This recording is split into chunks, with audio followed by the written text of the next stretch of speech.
this is Foxfire251, and I'm going to be doing a fanfic reading of Learn to Fly, Derpy's Tale, which is a fanfic by Ganondox on fimfiction.net. Alright, might post a link later so you guys can read it, but anyways, here we go. Learn to Fly, Derpy's Tale, Part 1, Bubbles.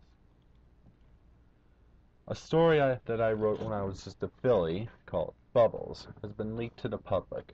Ever since it was released, every pony has been giving me strange looks, and a few have been asking me if I'm alright and similar stuff.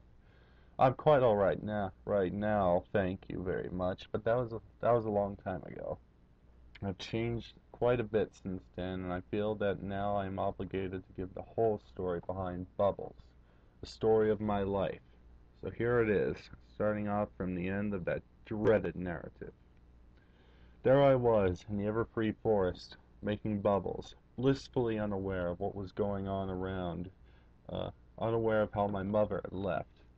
Soon was night, and only then did I begin to notice that something was amiss, as my father had not come back yet, and the sky had already turned orange and then black. However, being the naive creature that I was at the time, I did not get worried, and I continued to play on with the bubble wand. I sat there happily until I heard a loud voice that said something along these lines. "My, what's a little filly like you doing all alone in the free forest at this hour?" The voice startled me, and I dropped the bubble wand. I turned around and saw who was speaking, a grown earth pony with an amber coat and red mane. Her mane was held in a neat little bun and had a cutie mark. She had a cutie mark of a green plant with 3 red berries. I tried to stammer out a reply, but I was surprised, and my mouth was too clumsy to form proper words, so all I could say was, "Bah." When she heard me speak, she gasped and then started stammering. "Oh dear, oh dear, I can't believe this happened. Not in a town like Ponyville. Okay, sweetie, I'll help you. Oh dear, now come on." When I heard her say "sweetie," I stood up and said, "Sweetie," and the mare smiled. She then walked behind and was about to nudge me from behind, but she noticed that there was a cutie mark on my flank. I did not know what was going on at the time, but she told me what had happened later. When she saw the mark, she burst into tears. Eventually she got herself together, grabbed my fallen bubble wand, and led me out of the forest by blowing bubbles, mumbling as she walked. Bubbles. That's what she was trying to say.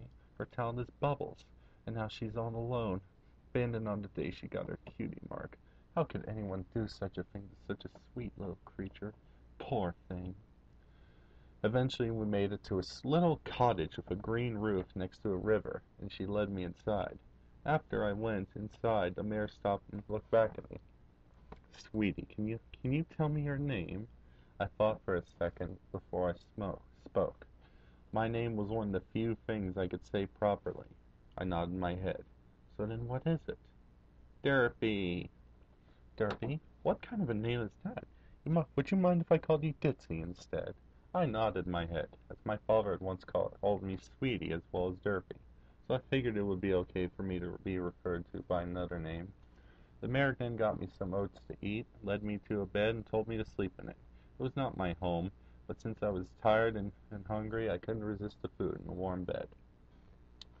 The next day the mare coaxed me into a cart, tied me so I was secure, then took me to a hospital much like the one I visited after being poisoned. This time the doctors examined and tested me instead of giving medicine. Eventually they came to their results. Sorry, it says two came, and they left me with a few toys to play with while they talked with the mare. I did not hear them at the time, but I learned them later. We cannot find this filly anywhere in our records. We believe that either she must be from out of town or her mother was a recluse. She has severe speech and motor control impairments, and she appears to be overwhelmed by large amounts of stimulus. She also has strabismus, commonly referred to as walleye. Even though she appears to be mentally challenged, and she did indeed scored well on many of the tests, further testing of her has made us come to believe she might have a fairly high mental capacity. but difficulties in communication and isolation have kept her from reaching her full potential, and sensory difficulties might have also been impairing her. The child is probably abandoned and because her mother couldn't handle her anymore. Miss Dew, if you don't feel like you can take care of such a foal, we can have her put up for adoption. Miss Dew decided she was not going to put me up for adoption. Now, one way or another, she was going to take care of me and help me reach my full potential. She thanked the doctors, picked me up from the room of toys, and took me back to her home. Over time, Miss Dew tried to communicate through various means, but I was a hard child to reach. I wasn't very good at talking, and I wasn't all too good at listening either. This made her attempts at conversation very difficult. Eventually, she decided to try a different approach. She decided she was going to teach me how to read, and that was the greatest gift that was ever given to me. Despite being barely able to talk or listen, I found learning how to read surprisingly easy. While my vision was not very good due to my strabismus, that didn't affect me too much while reading. Reading does not require accurate depth perception, as I learned that the symbols on the page meant sounds, and the groups of these symbols had meaning. Something within me clicked, and I learned a lot. I learned a lot what each sound meant quickly, and I soon began to recognize words. Flower, mommy, muffin, sweetie. Soon enough, I did not even need to associate the symbols with the sounds they made. I could just read by recognizing words. Reading was a lot easier than listening, as the words on the page did not move. I could take all the time. I liked to ingest information. I liked to digest the information. Reading gave me a whole new depth to life. While Miss Dew knew I could read as she could get me to read and stumble out the words on the page with my clumsy mouth, communication is a two-way process, and she still did not have an efficient way for me to get an idea across to her. She tried teaching me how to write, but I was not dexterous enough to hold a pencil well enough to write.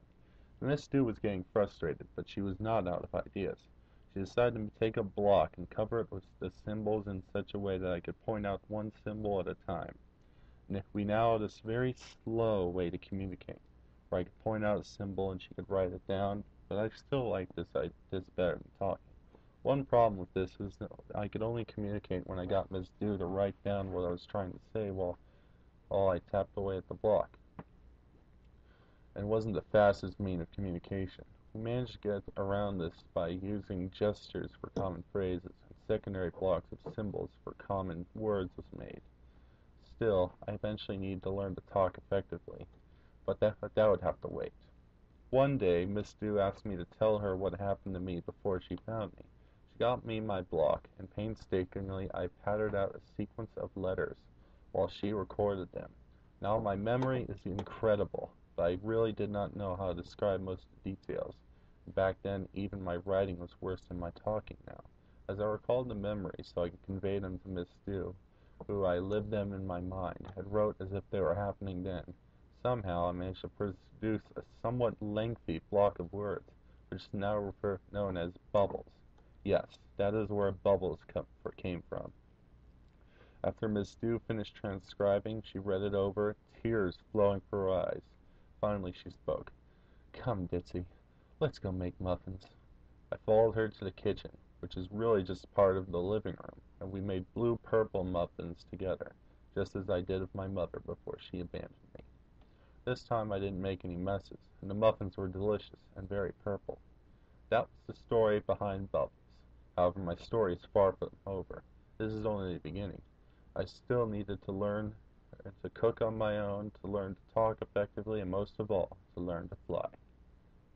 Alright, so that's the end of part one, and, well, Itsy, Derpy. I can relate to her, really. I mean, as a kid with Asperger's or whatever, I can understand all the challenges she probably went through. I mean, hell, I was a pretty difficult child myself growing up. But luckily I got the wide end of the spectrum, and I'd like to think she got the middle part of the spectrum. Or so, maybe, I don't know. I don't want to dwell on it, so yeah, I guess subscribe, favorite, all that crap, comment. Yeah, Whatever.